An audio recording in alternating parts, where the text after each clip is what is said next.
Greetings, dear viewers.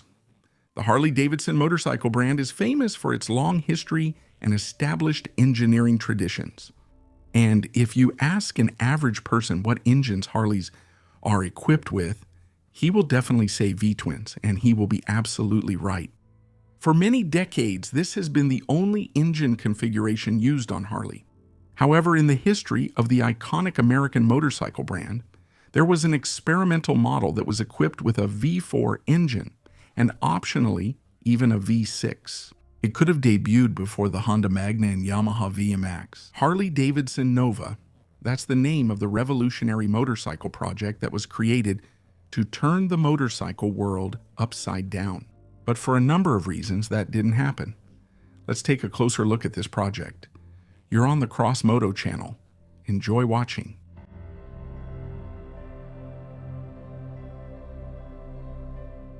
For a company that has been making motorcycles for 120 years, Harley-Davidson hasn't often turned the motorcycle world upside down.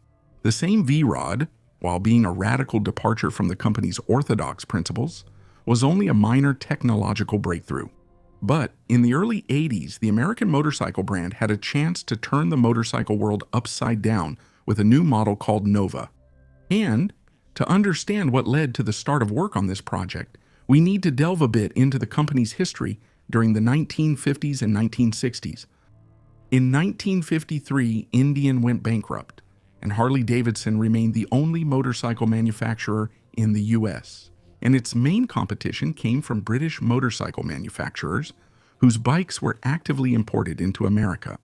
An interesting situation developed. Harley became America's only domestic motorcycle brand. It sold fairly well, but technological advancement had come to a complete standstill.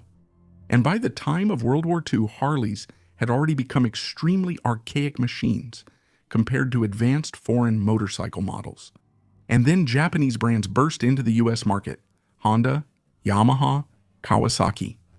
The pace of their technological development was staggering. They were cheaper, more reliable, and more powerful. And while at the beginning of the 60s, their lineup basically consisted of small displacement bikes that were still far behind Harley, by the end of the decade, their engine sizes had grown significantly, and they became fierce competition. Competition for the American brand. The management of Harley-Davidson was not prepared for such a rapid change in the situation. Tough times came for the company, and sales were plummeting. And so, against the backdrop of these troubles, in 1969, Harley-Davidson was acquired by AMF, American Machine and Foundry, one of the largest companies in the U.S. producing equipment for leisure and entertainment, as well as a company that was actively working in the defense industry. AMF in the 50s was best known for producing bowling balls. In fact, by 1961, it was a large corporation that included 42 enterprises and 19 research centers in 17 countries around the world. AMF produced a wide range of products, from bicycles and tennis rackets to nuclear reactors. And in 1969, Harley-Davidson became a part of all this. Some believe that if AMF hadn't bought them, it's very likely that the brand would have ceased to exist in the 70s. AMF's goals were absolutely clear. Under their leadership, Harley was supposed to become a profitable and efficient division, producing more motorcycles than before. At the same time, in the beginning, AMF didn't take a comprehensive approach to the issue. The focus was on quantity, not quality. By the early 70s, production volume had doubled, but many motorcycles were coming off the assembly line with defects, with loose nuts and bolts, oil leaks, electrical problems, and so on. And pretty soon, AMF Harley developed a reputation for being defective. However, despite the shortcomings, the AMF years were not all bad. Harley-Davidson introduced several new models in an attempt to modernize its business and attract new customers. XR 750 1970, a racing motorcycle that dominated dirt track racing and earned legendary status. Super Glide of 71, the first factory custom with a front suspension from the Sportster and a frame and engine from the FL model. FXE and FXR series, early attempts to create a more sporty and modern Harley, paving the way for the Dyna and Softail lines. However, the most interesting and ambitious project to create a competitive Harley-Davidson started in '76. The new motorcycle was supposed to incorporate the most advanced solutions of its era. This primarily concerned the engine, liquid cooling, overhead camshafts, and ideally 4 valves per cylinder. It was planned that the new engine, in its top configuration, should produce around 130 to 135 horsepower. This figure was more than twice the output of production Harleys from the 1970s, which could boast, at best, 55 to 105 horsepower. Because of the use of outdated technical solutions and a long-stroke cylinder piston configuration. In '76, a series of meetings took place among the AMF management. The bosses understood that Harley-Davidson's products were outdated and couldn't compete with the rapidly developing Japanese motorcycle industry. For example, the 1972 Kawasaki Z1 with a 900cc inline-4 engine producing 82 horsepower and a top speed of 210 kilometers per hour was far superior to any Harley. Redesigning the 1,200cc shovelhead engine couldn't provide long-term growth for the company. Several options were proposed to get out of the difficult situation. First, there was the idea to design a new V-twin for fans of the classics. The result of this work would later become the Evolution engine. Secondly, the preferences of motorcyclists and the engineering experience of foreign brands were taken into account, and a number of more advanced concepts were proposed for consumers who wanted more dynamic and modern machines. The goal of the Nova project was ambitious, to capture the most popular motorcycle segments across a wide range of engine displacements. However, Harley-Davidson simply did not have enough engineers and designers for such large-scale work. Yes, many of them were big motorcycle enthusiasts, but not all of them had specialized education, and there simply weren't enough of them. The efforts of the Harley-Davidson Design Bureau were focused on the Evolution engine in 2 different displacements.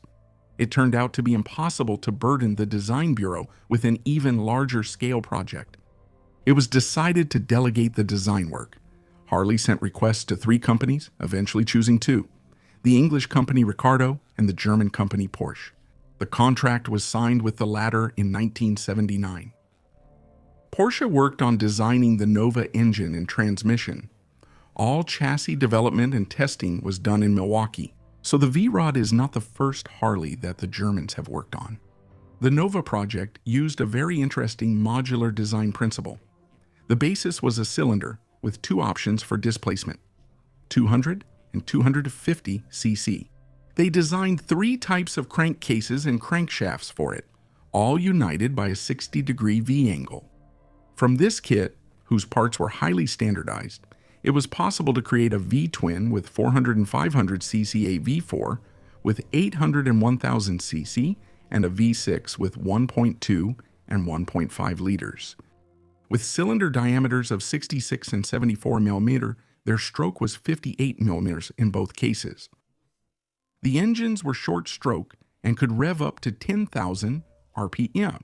In terms of valve timing, they settled on a 2-valve design with an overhead camshaft, but the cylinder head design allowed for adaptation to a 4-valve setup. And so, the top-of-the-line 1.5-liter V6, with the use of 4-valve cylinder heads, was expected to have a potential maximum power of 135 horsepower.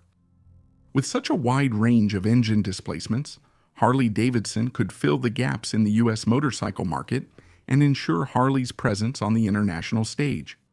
Various design options were being considered and consumer preferences were being studied. For example, the choice of final drive was a pressing issue: chain, shaft, or belt. There was a proposal to mount the V-twin engine lengthwise in the frame to simplify adding a shaft drive.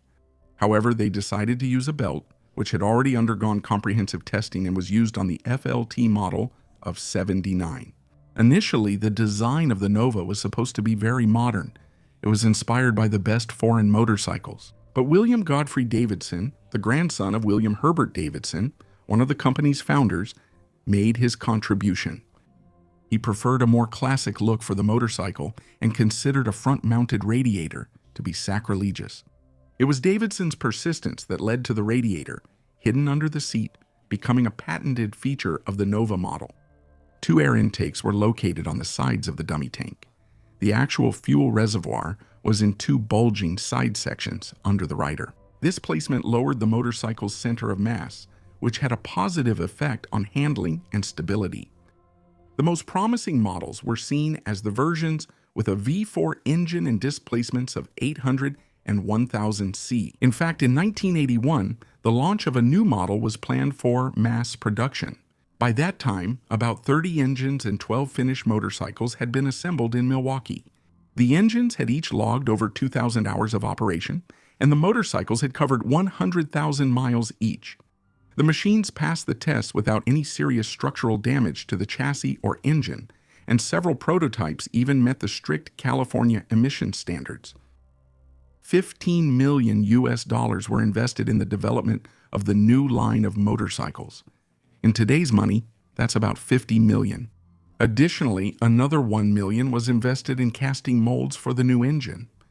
In fact, to fully start mass production, it was only necessary to invest in additional equipment, set up the assembly line, and begin producing the Nova model. But that never happened. In 1980, there were changes in the management at AMF. The former president, Rodney Gott, who retired, was a fan of motorcycles and supported Harley-Davidson. But Tom York, who replaced him, wanted to develop other divisions of AMF, seeing Harley as a cash cow. The Nova project was scrapped because it was expensive and risky. The change in AMF management motivated Von Beals, head of Harley development, and 12 other investors, including William Davidson, to buy back the brand. This happened in 1981, and at that moment, Harley-Davidson became a private company. Being deeply in debt, it had 2 options: to continue developing the Evolution engine or to make a long-term bet on the Nova project. The management gave preference to the classic V-twin.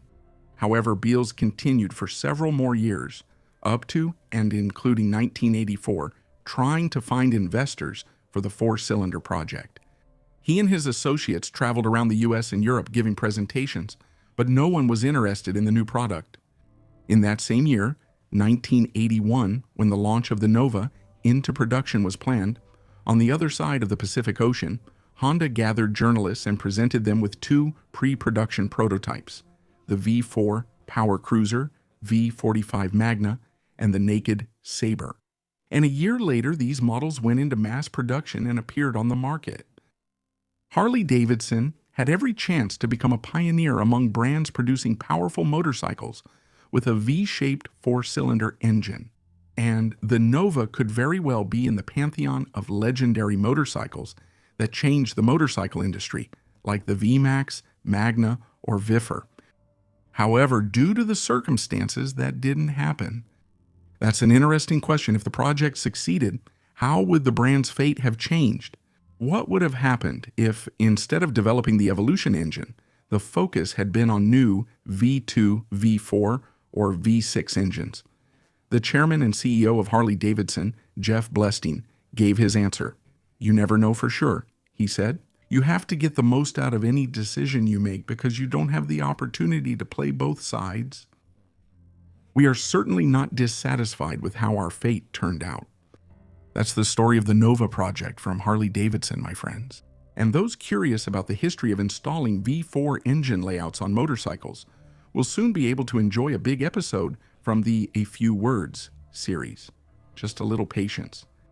At this point, my story comes to an end. The best way to support my work is your engagement on this video. Leave a comment, share it with good friends. This was the CrossMoto channel with you. See you next time. Goodbye.